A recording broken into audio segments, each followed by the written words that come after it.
Hello mga ka-Ventures, and for today's vlog, actually hindi na nga for today's vlog to kasi before mag January 1 pa tong video na to, pero dahil nga gusto kong i-share ito sa inyo ay gagawan ko to ng content para lang po sa inyo.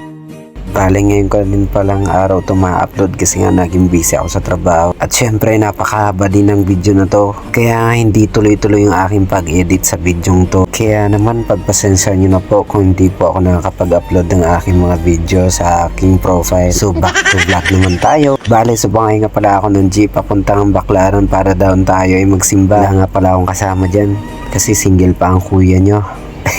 May balak pa tayo magpayaman sa buhay. Charot. Pero kung lulubin ng Panginoon na ibigay ka sa akin, abay tatanggapin kita ng buong puso ko. So after 15 minutes ka ng pag-jeep ay nakarating na ako dito sa Baclaran. Bale ang binabaan ko nga pala dito ay malapit lang po sa McDo. Marahil kung taga Baclaran ka or taga Paranaque or Pasay, familiar ka sa lugar na to. Tapos napag-isip-isip ko wala pala akong load sa cellphone. So paano kung baka kapag-data sa MOA? Kaya nga ginawa ko nagpa-load muna. Tapos pagkatapos ko magpa-load ay dumiretso na ako sa Baclaran Church kung saan tayo nga po ay magsisimba. Bale alas 8 na pala ng gabi nang ako'y nakapunta ng Baclaran.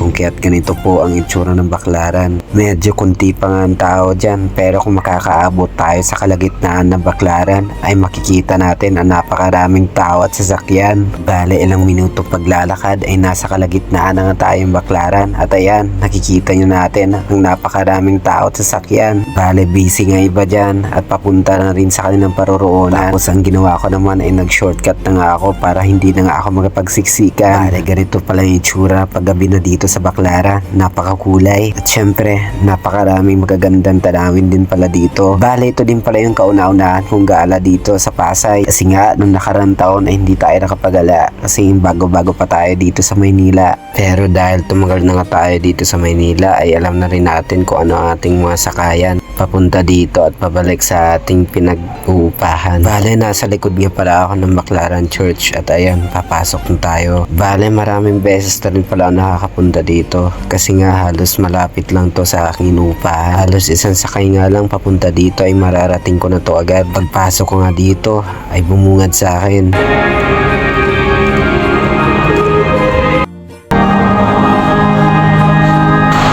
Ang napakagandang boses ng choir. Tapos sa di ko may paliwanag ay bigla akong nalungkot kasi na-realize ko 2 beses na pala akong hindi nagpapasko sa amin at halos mag-isa ko nang pala ipinagdiriwang ang Pasko at Bagong Taon dito sa Maynila. Sa totoo lang kasi, meron naman kasi ang mga kapamilya na malapit at pwede kong puntahan upang ipagdiwang ang Kapaskuhan at Bagong Taon. Pero dahil sa sobrang dami nga ng tao at siksikan sa terminal, di ko na nga minabuting pumunta. Pagkus ay sinarili ko na lamang ang aking pagdiriwang ng Kapaskuhan at Bagong Taon. Dito nga yan sa Maynila. Bale pakatapos nga magsimba kanina, tirik na nga ako ng kandila upang tayo ay manalangin sa ating Panginoon na sana'y pagpalain niya tayo at gabayan sa aking pakikipagsapalaran dito sa Maynila. Siyempre, naway maging maayos ang pagpasok ng taong ito. Hindi lang sa akin, pati na rin sa aking pamilya. Kahit hindi ko man sila kapiling sa ngayon, ay patuloy sana niyang gabayan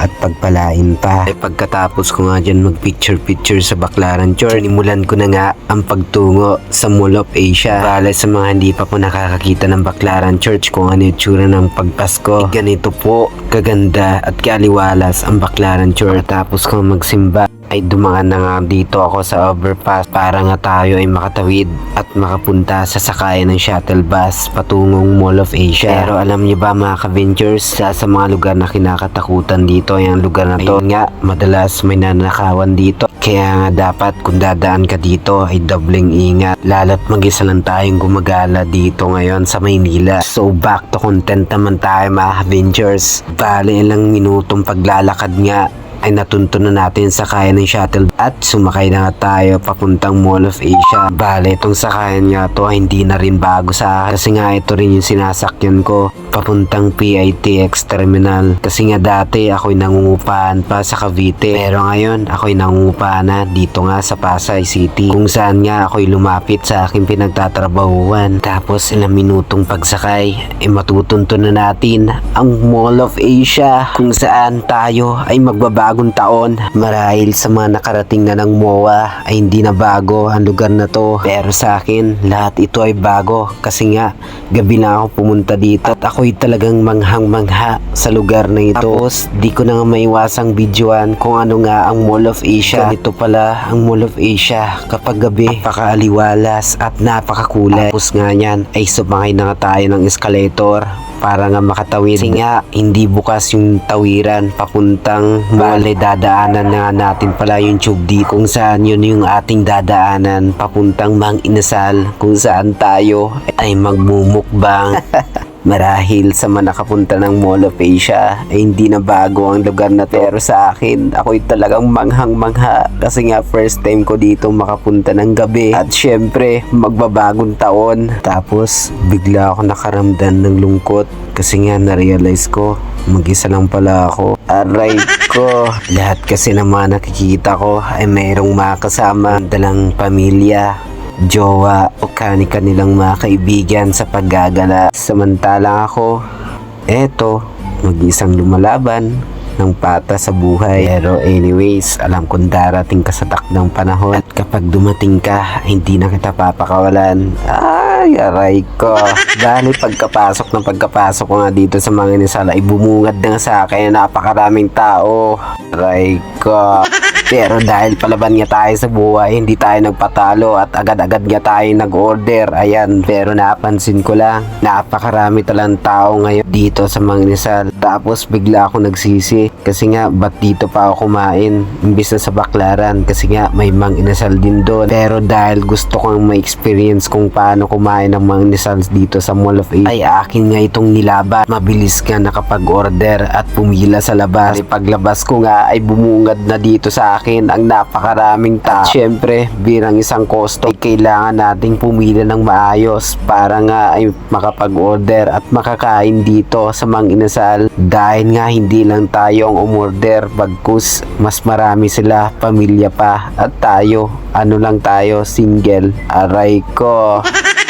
Tapos halos 30 minutos ng pag-aantay, malapit nang i-serve ang ating mga in-order dito nga sa Mang Inasal sa MOA. Ako naman ay agad nang pumasok na at umupo dito nga sa dulo. Makalipas nga halos kalahating oras sa pag-aantay ay nakakain na nga tayo ng ating Mang Inasal. Nga ang in-order ko dito ay one pair of legs lang kasi nga single person lang tayo ngayon. At saka umorder na nga din ako ng halo-halo para nga meron tayong pang dessert. Bali nga kung magda-dine in ka nga dito ay merong only rice sila. Pero kung i-check out mo naman yung pagkain nila ay walang only rice yun. Siyempre, ano ka, sinuswerte?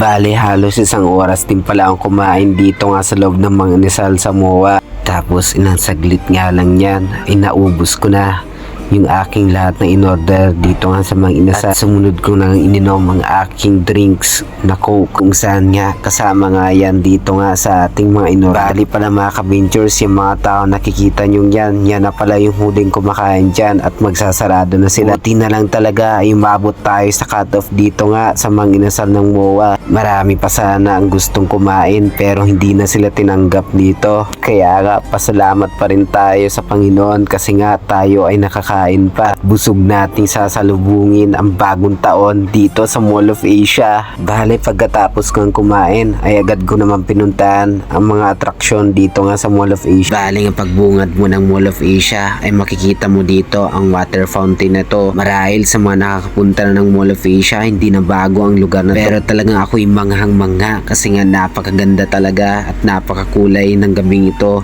kapag nandito ka sa Mall of Asia. Diyan na rin yung mga nagaganda ang Christmas light dito nga yan sa labas ng Mall of Asia kung saan talagang ako'y namangha kasi nga napakaganda talaga. Bale nga kung dadaan ka ng seaside ay madadaanan mo nga tong street light nila kung saan nga napakaliwalas at napakaganda talaga. Ito din pala ang kauna-unahan kong pagpunta at masasabi ko na napakaganda talaga ng Mall of Asia sa mga panahon ito na magpapasko at magbabagong taon nga. Kaya kung di ka pa nakapagala dito ay inaanyayahan kita na gumala na. So ayan guys, papunta tayo ngayon sa Seaside MOA. So time check, it's already 8:54 in the evening. So ilang oras lang masasaksihan natin fireworks display dito sa MOA, mga Avengers. Ayan, samahan nyo akong manood, mga idol, at bumati ng Happy New Year sa inyong lahat. Ayan, dito tayo ngayon sa seaside. Bale ilang minuto nga ng paglalakad ay atin na nga masisilayan ang Seaside Boulevard. Dito nga yan sa Mall of Asia. Ganitong oras pa nga lang ay napakadagsana ng tao, buhay na buhay at napakaaliwalas ng kapaligiran.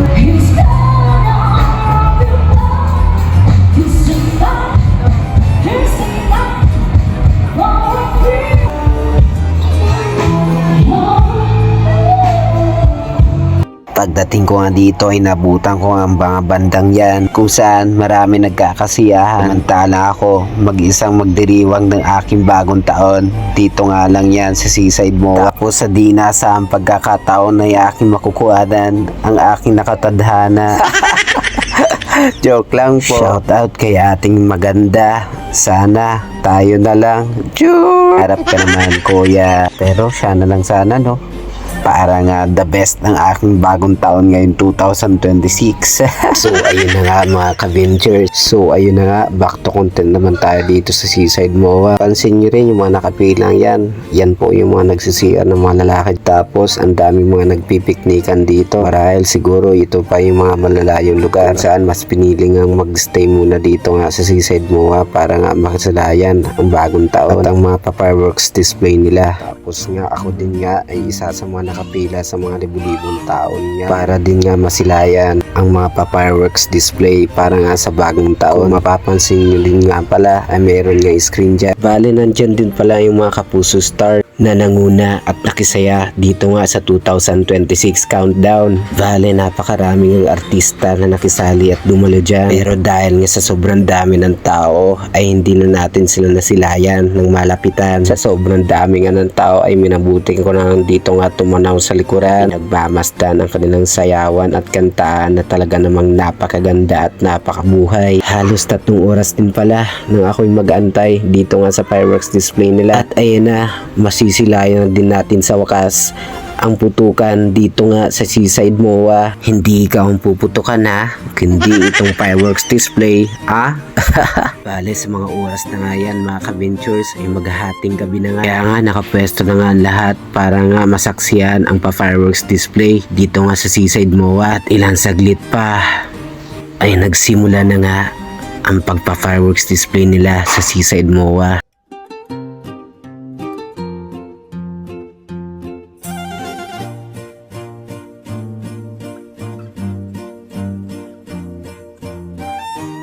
Ganito pala talaga ang pakiramdam na nagbabagong taon dito sa MOA. Sa mga oras na ngayon ay magkahalong saya at lungkot ang aking naramdaman bigla sapagkat mag-isa naman ako na magdiriwang ng aking bagong taon dito nga yan sa Maynila.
O di ba? Napakasaya, napakaganda. Subalit iba pa rin talaga kapag kasama mo ang iyong mga mahal sa buhay. Iba talaga. Pero dahil tayo ay nangangarap, ay kailangan nating isakripisyo ang lahat ng ito para nga ito ay matupad. Dahil para nga lang ito sa kanila na balang araw tayo naman ang susuporta sa kanila pag tayo ay nakaangat-angat na. Kaya sa lahat ng taong naging parte ng taong ito, o ay nagpapasalamat sa inyo dahil kayo ay akin nakilala at nakasama sa taong ito, sa hirap, sa saya at sa kalungkutan ay nandyan kayo. Marami din ako natutunan ngayong taong ito, kaya naman lubos ako nagpapasalamat.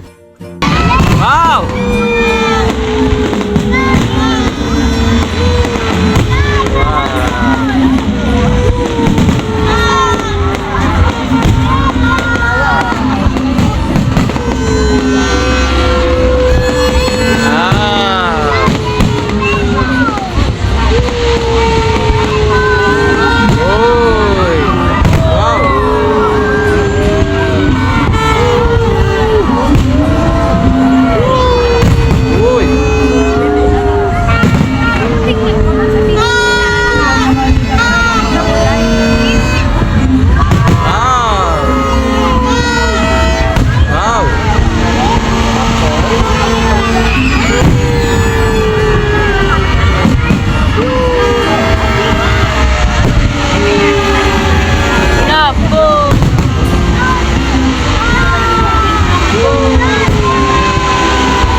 Sulit yung ating pag-aantay. Hindi pwede hindi. Eh, siya.